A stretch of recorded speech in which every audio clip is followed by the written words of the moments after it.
This is TF2.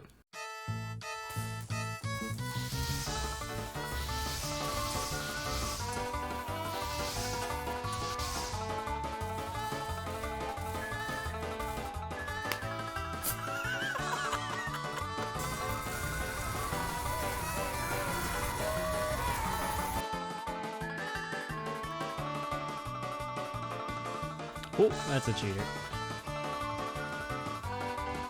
2 in a row? Okay. But this is also TF2.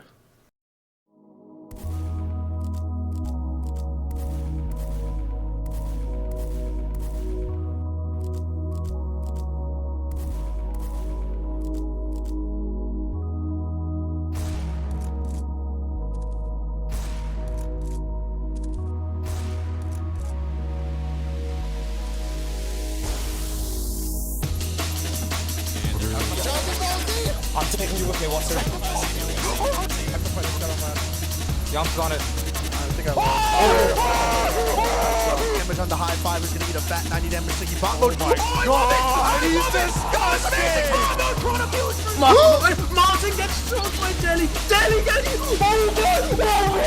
Yeah, in the Uber situation. Sobiemeister actually going to go in on a big bomb, trying to get bumped, but he does. So gets in that time. To deal with. He might be getting out actually. Oh my god! Oh my god! The hop drop. There it is. I guess that was Laz going in. Oh! I'm gonna die too. Alec finding another kill. Yeah, Mila needs to force this bomb out. Oh my goodness, Mila with the shot onto Ninja Neck, and once again, Ninja Neck. He's got the point. Hobson's out. He's got the overstock. And Hobson gets the second overstock. Oh my god! Oh, Blue Tigers! They've done it! They've eliminated Team Infinity! A classic mix-up! Rockets! Is this gonna be FROYO? Yes! I think it's going to be full till FROYO! they take it. 3-2. Oh, wow. Look at that one. They secure their spot in the grand final. My goodness. I believe that TF2 could have been one of the best esports of all time. FPS players can mess around, die to ridiculous things, and then run off the game as a casual, chaotic mess.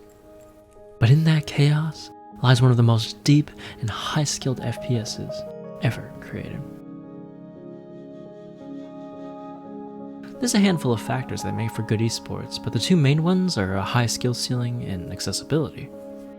Of course, the game must have enough depth to require thousands of hours of practice to reach the top, but it still has to be fun for new players too, or else it's just a matter of time before the game dies out.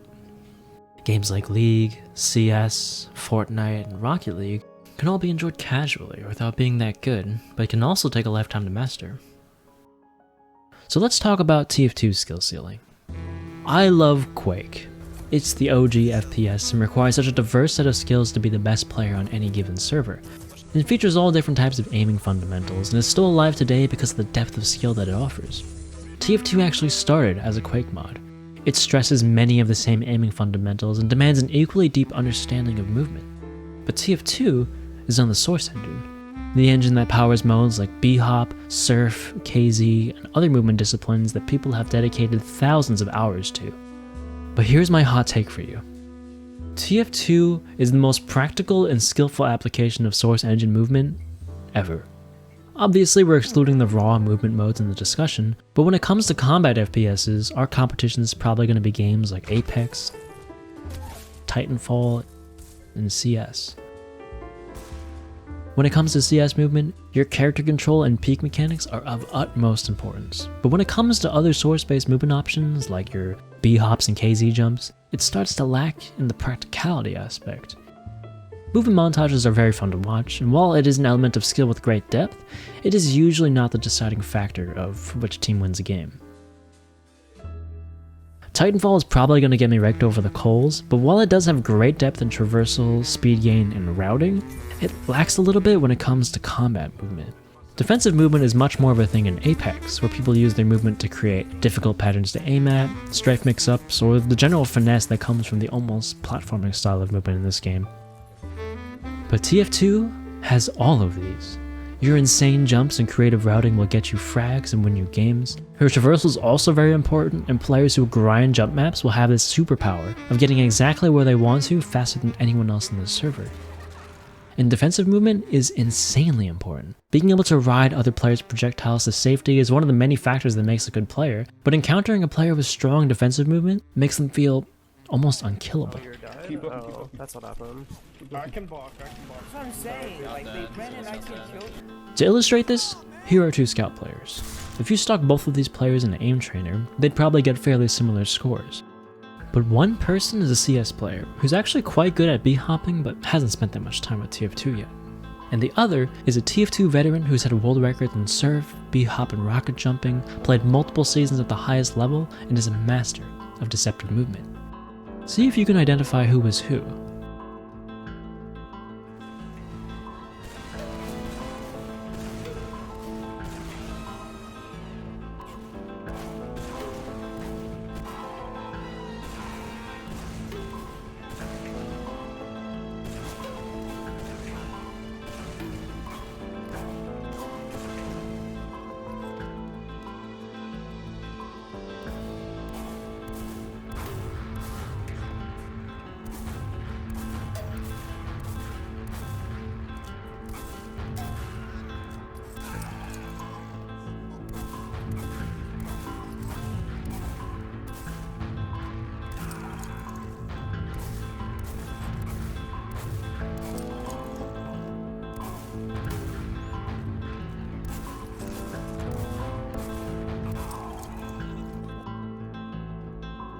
To the untrained eye, it might look like I'm just whiffing all my rockets and dying, but each movement the second scout player makes is calculated. From thousands of hours of playing, their movement is designed to bait me to fire a rocket somewhere and then move to safety. High time to kill movement shooters like Quake and TF2 feature this lost art of footsies in FPSs. Footsies is a concept in fighting games relating to the mid-range, where both players are feeling out the opponent, trying to do as much damage as they can while taking as little as possible, all while looking for any opening the opponent gives you. This is usually a spacing game, where you have to understand what ranges put you in danger of your opponent's options. The flow of a fight in a high TTK game is fairly similar. You constantly have to think about varying the range of your approach and making your movement difficult to read, and simultaneously look for that opening to go for the kill. And while this is mostly applicable to controlled 1v1s, the movement fundamentals you pick up become ingrained in muscle memory and can let you stay alive longer in any given fight. But okay, that's enough rambling about dodging. What about traversal? How high is the skill ceiling for rocket jumping or sticky jumping? I'll introduce players to TF2, and after I tell them, oh, to rocket jump you hit crouch, jump, and fire a rocket at the same time, they think that's all there is to know. You can either rocket jump or you can't. I have about 2.7k hours in the game, and maybe 100 to 200 of those were dedicated specifically to rocket jumping. But I am not even close to being half as good as the best jumpers. The engine was accidentally created to be perfectly deep with movement. There are so many little quirks and things you can abuse that a developer would never actually put in a game with the intent of people abusing it. But these things give the movement an added layer of depth that you just don't see in other games. Understanding something like smoothness can make your jumps take you farther than even a top jumper. Understanding how to gain speed can let you dodge air shots you'd otherwise just have to take. You can have thousands of hours just grinding movement mechanics and still not have them all fully mastered. But that to me is beautiful. While maybe I could beat a movement player in a 1v1, watching them play the game breaks my brain. How is it possible that I could have this much time in game, but every single jump they do just gets a little bit more distance and speed than mine? How can they make every line they do last longer and go further than mine? And the way this is expressed in a competitive game is incredible. There are players like Guy who focus more on their deathmatching skill, taking much more healing but output a ton of damage to protect their medic. Then there's players like Jay, who can strike at the smallest of opportunities with his perfect movement skill, coming up with a jump no one has ever done before and change the course of a game with a single split-second decision. I have always loved expression in games, where a game allows for so much depth and freedom that you can watch someone play the game and know who it is without seeing their name. You can see the style of the way they move, aim, or make decisions. People often lodge the complaint against games like TF2 or Melee, where every game people are using the same characters or the same classes. But to me, that's not a bad thing. It's a testament to the depth that each character has. The fact that you can have two people playing the same class but have it be played in a completely different style is something to be commended.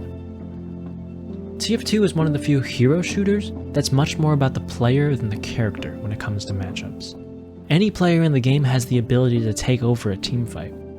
You'll get frag movies of people killing the entire enemy team for every role and every class. And in a 1v1 scenario, while there are some variable matchups, it's still much more about who's behind the controls and how skilled you are.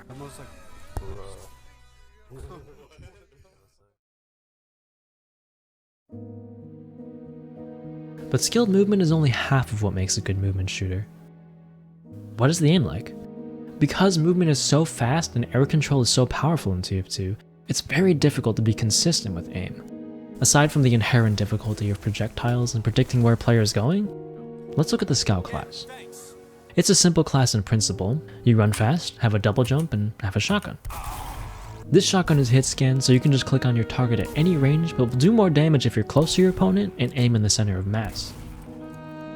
While a shotgun in FPSs is usually likened to a low skill floor and a low skill ceiling, in TF2, because the time to kill is relatively high and the Scout has a lower HP pool than other competitive classes, this means you have to be able to hit the center of mass of your target consistently. It still doesn't sound that hard, but it actually becomes fairly difficult when you factor in your own movement and how you have to react to enemies launching you in the air. Thanks to my hours in Kovacs, Apex, and Quake, my shotgun on a soldier is pretty good. I'm used to keeping up with targets, being able to snap to them quickly or track them smoothly. But with Scout, it's a different story. With the way the Source engine works, if you want to survive against good players, you have to be active with the way you move. So it becomes this balancing act of trying to dodge well without making it impossible to do consistent damage on a Scout. Some Scouts will opt to aim with their movement, using their character control to place the crosshair on their target. Others will lean more into their aim, keeping their movement simple in order to burst down their opponents as quickly as possible. And others will embrace the full potential of the movement system and rely on their raw flicking skill to get back on target. Aim in TF2 is so dynamic, and new situations will arise that challenge your aim differently every time you play the game. For projectile aim, it speaks for itself. It's hard to find a game with kills as satisfying as a good air shot in TF2. Oh! Though, as much as I can gush endlessly about how great TF2's mechanics are, it is still a team game. I'm not going to give you a dissertation on competitive strategy, but here's the basics. The main competitive game mode is called Control Points. At the start of the round, each team controls 2 points, the last and second point, while mid is neutral. Players will rush to mid as quickly as they can and fight over this neutral point. Whoever wins the mid fight has the option of pushing and taking the opponent's second point, while the loser would have to recapture middle to start making progress again. Capturing the opponent's second point allows you to capture their last, which wins the round.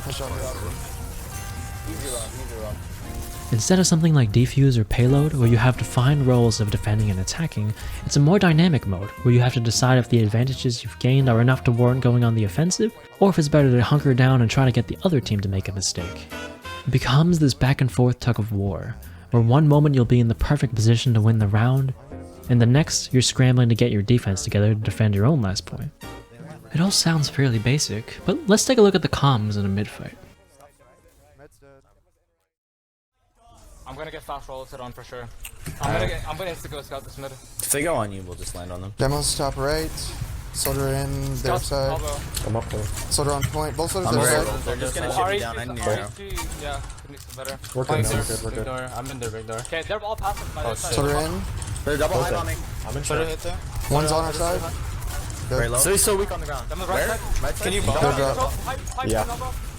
Nice. Oh, I'm dead. Got scout. Demo's dead. Fine, I'm Got done. Medic packed. and scout. They're choking. Medic and scout even choke. Anyone healthy enough to chase? Nope, No. I'm 50. Okay, they're in lobby. They're gone. By playing so much of the game, TF2 players have trained their brains to be able to hold more information in working memory at any given time. You have to be able to parse through the comms of 5 other people talking simultaneously and pick out the information that's relevant to you. And you do this while keeping track of the 11 other players in the server. Where they are, what their HP is like, predicting what they might do, and figuring out what your team can do, all while making sure your aim and movement is on point. There are only a handful of players in the world who can be a true main caller, able to handle the overarching strategy of the team while juggling all of these other responsibilities. But the people who can do it end up being some of the best to ever play the game.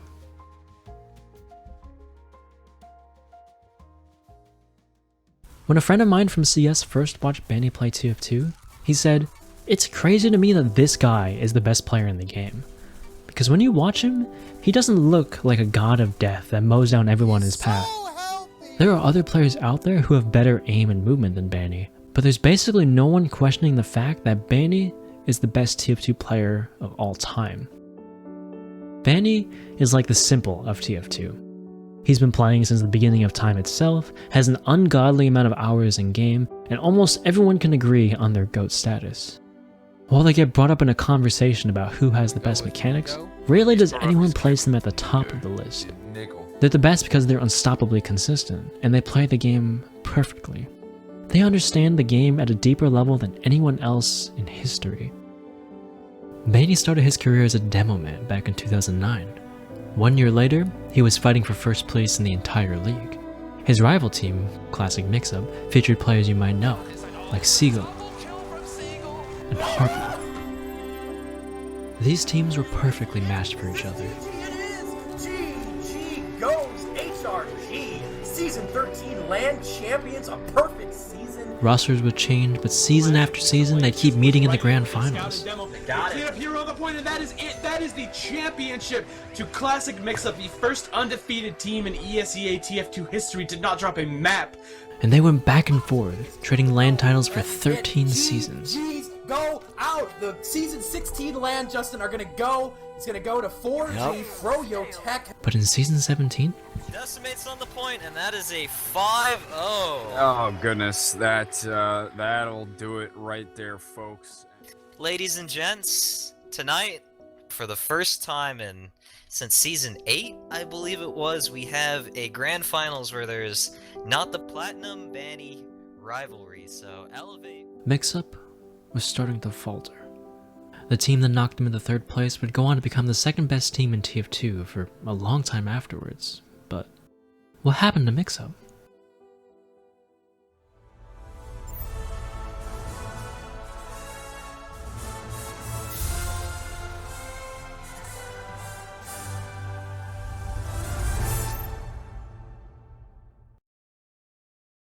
Even though the love for TF2 still runs deep with many of the players on Mixup, it seemed like a dead end. They put thousands of hours into honing their skills and improving as a team, but even though the skill ceiling kept getting pushed higher and higher, the game wasn't growing competitively. After season 18, ESEA announced that there would be no more TF2 LAN events. Most of the top players decided it was time to call it quits and try to chase an esports career in Overwatch, a game that would give back more for the time they put into it. But for Banny, this was just the beginning. After Mixup dissolved, FROYO Tech became a monster. They were a super team that was winning regular seasons and international events alike and seemed untouchable. But in season 20,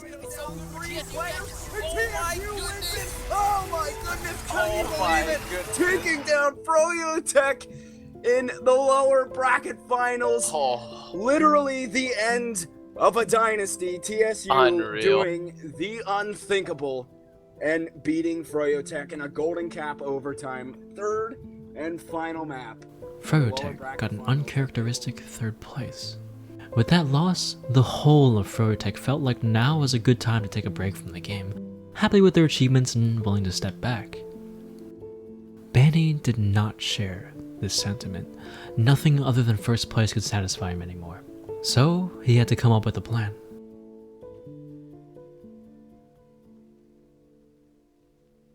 So those guys who haven't been following the new FROYO Tech roster, it's not the same as last season's. All the players that were supposedly, you know, playing on that two-time world champion team have kind of gone away, and Banny picked up some new players for his team. I don't think they're going to try and win and fight this season. I think they're just going to try and go out there, put their best effort, and it's a building season for the next season, right? The whole way the team ended kind of left a bad taste in my mouth, you know, to like people that didn't want to practice, people that just had that mentality where they thought they were the best. They thought that they just would get free wins because they used to win, you know? So I was kind of over that whole thing. I wanted to play with people that were going to practice a lot. I like building teams with underdogs. It's something I've done in the past, so. Thanks to Bane's extensive experience and ability to lead a team, he's able to take players with high potential and allow them to flourish. Despite almost no one on the roster having won a season before, this team had nothing but first place as the goal. The team to beat was Ascent.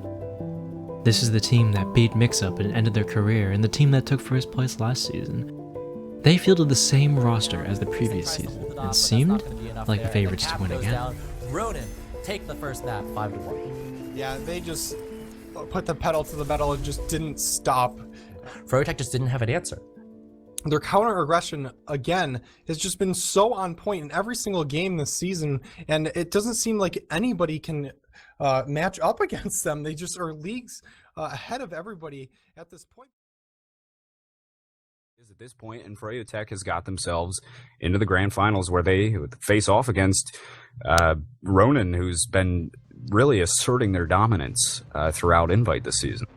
Yeah, definitely. During the regular season, RONIN only dropped one map, and it was to FROYO back on Viaduct in Week 2, but they've won every other map since that. So RONIN's looking really unstoppable this season, and a lot of people are looking at RONIN as the team to beat in this tournament here. And FROYO is a team that did finish the season in the 2nd seed.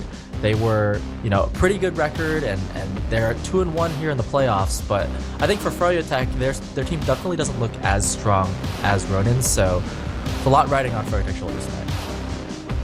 From across the mid, no one's really getting aggressive. Finally, Free State comes in, and now Patty's going to come in from Big Door as well. Get a lot of damage on Rando, who's sitting at 1 health.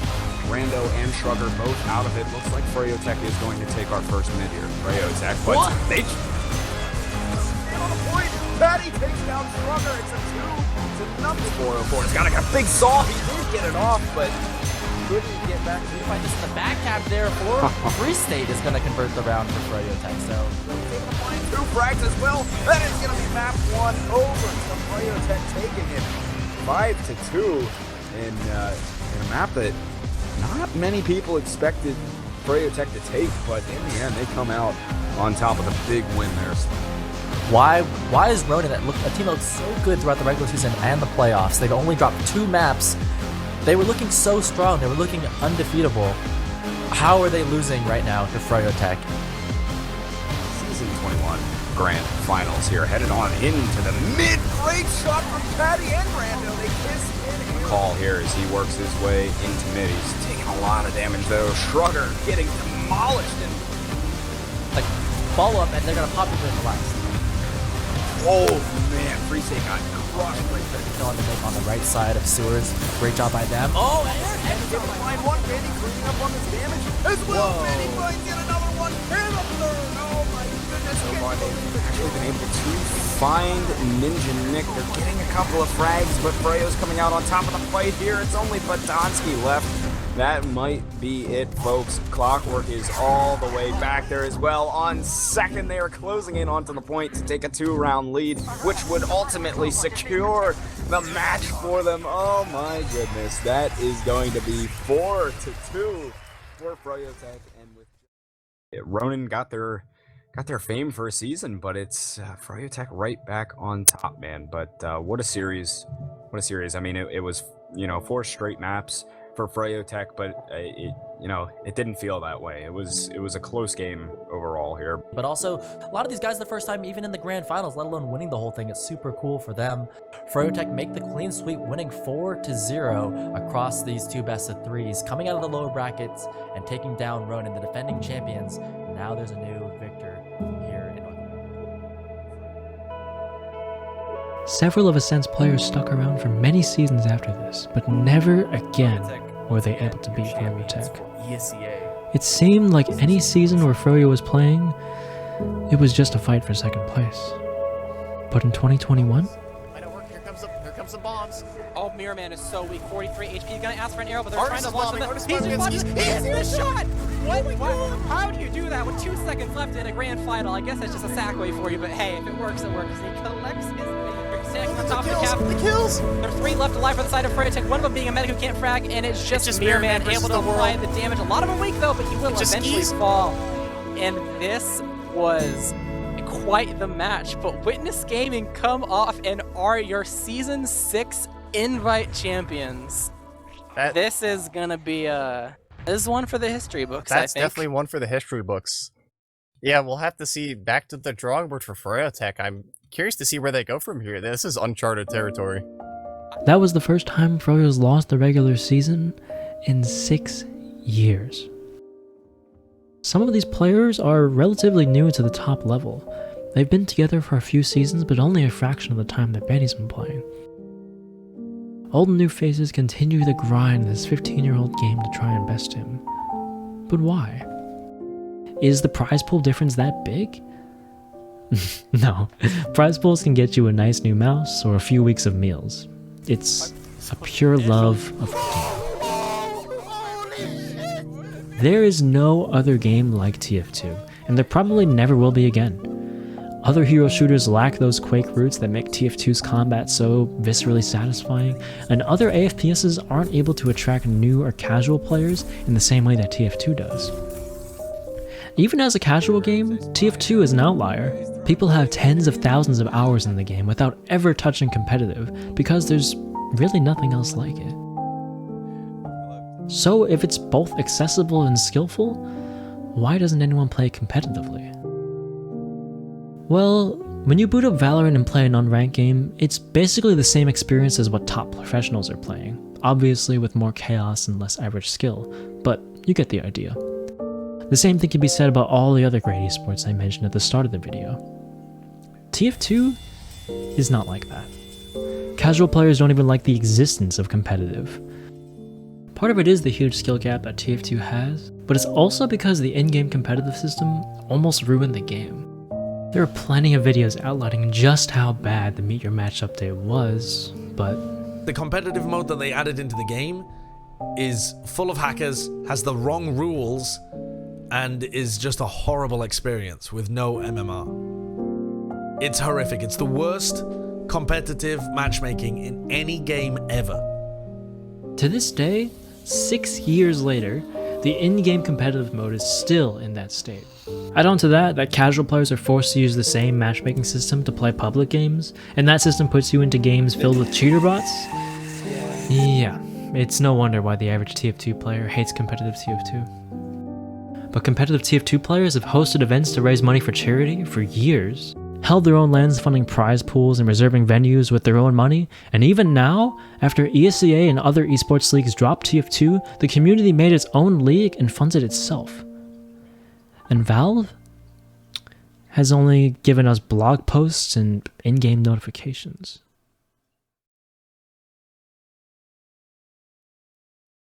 Hi, my alias is Banny, and I have 23,000 hours in TF2.